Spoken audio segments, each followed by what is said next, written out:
Et où en est la transformation des relations entre la France et le continent africain? Nous avons posé la question à l'intellectuel Achille Mbembe, spécialiste notamment des questions mémorielles. Ce matin, il a d'ailleurs remis le livre blanc au président Macron, 60 propositions de la société civile africaine au service des futurs Africains. Achille Mbembe au micro de Cyril Ben-Simon. À observer ce qui se passe ici, à voir qui est là à ce sommet, je dirais que beaucoup de choses ont eu lieu et de bonnes choses.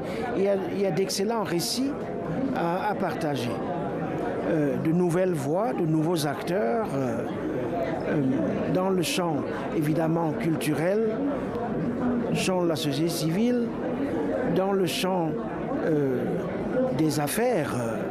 Il y a ici à peu près 1 millier d'hommes et de femmes d'affaires qui sont présents à ce sommet dans les domaines qui concernent la mémoire, le patrimoine, l'investissement muséal, toutes choses absolument importantes pour changer le rapport narratif en nos sociétés et ouvrir de nouvelles possibilités. Donc, comme il le disait lui-même tout à l'heure, Emmanuel Macron, en fait c'est un mouvement que l'on s'est efforcé d'enclencher. Et on en voit une fois de plus les linéaments. Moi je le vois sur le terrain depuis que je travaille à la Fondation de l'innovation pour la démocratie. On n'y est pas arrivé, enfin on n'est pas au bout du chemin, mais le chemin il est ouvert. Et justement, quels sont les pas encore qui seraient à faire selon vous pour aller plus loin?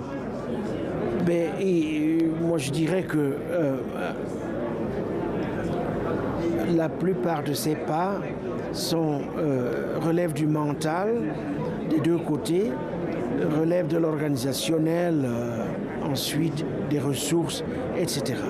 Des dispositifs. Les asymétries demeurent, il faut négocier ces asymétries et ces dépendances. À un moment où, en réalité, je dirais que la transformation des sociétés africaines dépend d'elles-mêmes, dépend beaucoup plus d'elles-mêmes que de tout acteur externe. Je crois que c'est ça le nouveau cycle historique dans lequel on est entré. Le risque, c'est que ce cycle historique nouveau ouvre la voie non pas à la compétition, aux luttes pour l'expansion des moyens de production, de création de toutes sortes de richesses, mais que ce cycle ouvre la porte à l'accélération des luttes pour le contrôle des moyens de prédation. Je pense que c'est cela vraiment la grande contradiction historique à laquelle le continent fait face. Et cette contradiction ne sera tranchée que par les Africains eux-mêmes. Parmi les volontés d'Emmanuel Macron, il y a eu une volonté de transformer l'image de la France auprès des jeunesses africaines. Pensez-vous sincèrement qu'il y soit arrivé? Pas totalement, mais j'observe à peu près partout où je vais en Afrique. Je travaille sur 36 pays francophones, lusophones, anglophones. Je observe qu'il y a une montée d'une génération disposée à écouter. Ceci en opposition à la masse de gens qui sont dans une attitude de rejet systématique ou principiel, si vous voulez. Et donc, il y a des possibilités d'articuler un discours de proposition, la France, je veux dire, qui puisse parler à des gens.